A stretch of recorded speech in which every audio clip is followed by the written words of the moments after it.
Hey, welcome back to my channel. My name is Stephanie Rublitz, and if you've not been here before, I am on a one-year journey to completely refashion, revamp, redo my entire wardrobe before my 40th birthday. And this week, we are going to learn how to alter a sweater.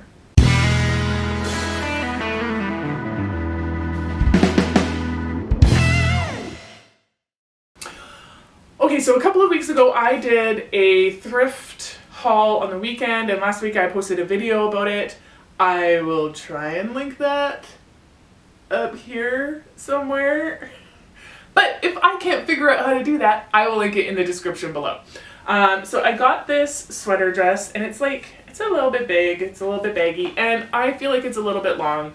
I would actually just like it to look like a regular sweater that fits me instead of a sweater dress. So I think, I'm just looking at my monitor here, I feel like about here is good. Like, it's a sweater that's actually going to be long enough for me. And you can't see in this shot very well, but when I do the top down shot, you'll see that there's a knit purl trim at the bottom of the sweater. So what it's looking like to me is I'm going to take off, double the width of the knit purl trim from in between the trim and the rest of the sweater. And then I'm going to reattach the knit purl trim back onto the sweater, and I'm going to try and make it look like the sweater was not tampered with.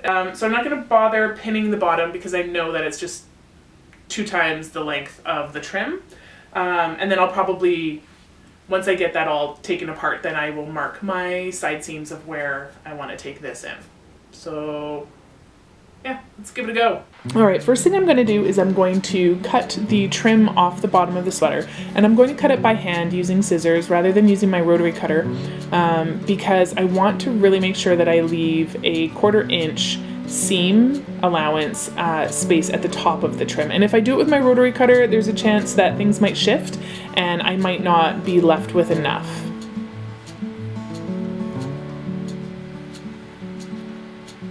Next, I'm going to fold my sweater in half, and I'm going to make sure there's no wrinkles or anything like that, just because I'm going to use that fold line to square up my garment against the grid of my board.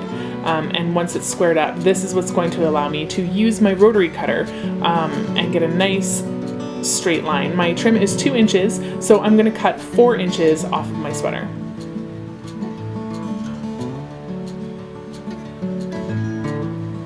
Now I'm going to reattach the trim, so laying it right sides together. The trim's actually a little bit small at this point, a little bit short I should say at this point, because this sweater is built to go around the hips, and so I'm having to stretch it just a tiny bit, which is totally fine. That's why I put pins on either side and in the middle and then filled it in, and it worked out great. Now I'm going to attach the trim back on with a straight stitch. And then once I'm done my straight stitch, I'm gonna go back over with a zigzag or an overlock, just so that I can make sure that that knit is not going to unravel at all.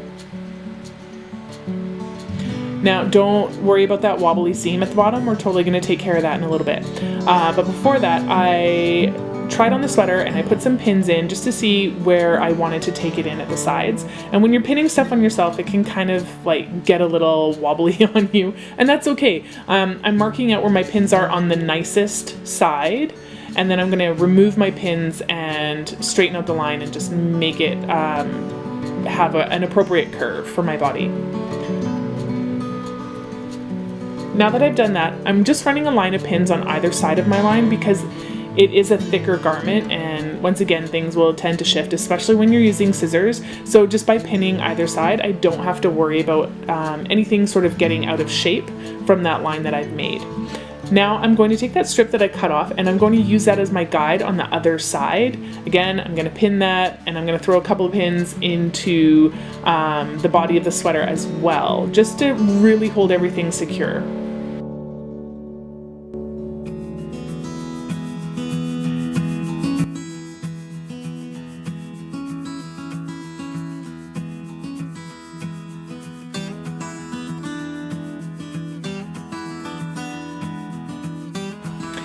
Now, this is my opportunity to get rid of this big buckle that's here while the sides are open on the garment. So that's what I did, and then just like I did before, I'm sewing it with a straight stitch, and then I'm going to go back over it again with a zigzag or overlock stitch to make sure that it doesn't fray on me. Now I'm going to iron that bottom seam that was all wobbly on us. Make sure that you check what your sweater's made out of and that your iron is not too hot. Now, to get that seam to lay down, I'm going to use an invisible hem stitch, and I'm going to do that by hand so that I don't wind up with a really noticeable line that I would get if I top stitched by machine. And you can see here, the top stitching versus the not top stitch part, it's totally worth it to just take the time and go through and do this because it lays down so beautifully. You can see the stitches that I put in run vertically, and I've tried to sort of wedge them in between the rows of knit. This was a really fine knit, so it was kind of hard to do, but the same principle would still hold if you were using a home knit shirt or a wider knit of any kind.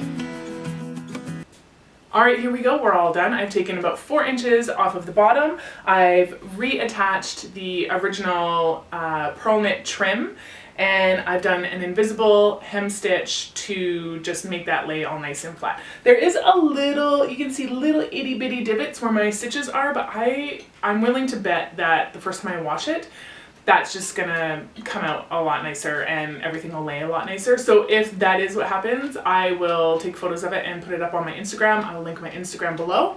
What else did I do? I took off that buckle thingy that was here. It was okay, but this is a sweater from a thrift store. It had been washed a whole bunch of times, so the finish was coming off of it, so it wasn't so nice. So I was fine to get rid of that. Yeah, so I really like how it came out. I like just taking that little bit off of the sides just to remind me that I have a waist, which is always fun.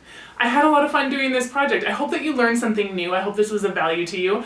If you try any of this stuff, let me know. Comment below. I want to hear from you. Do all the things, like, share, subscribe, all that. And I will see you next week for another tutorial.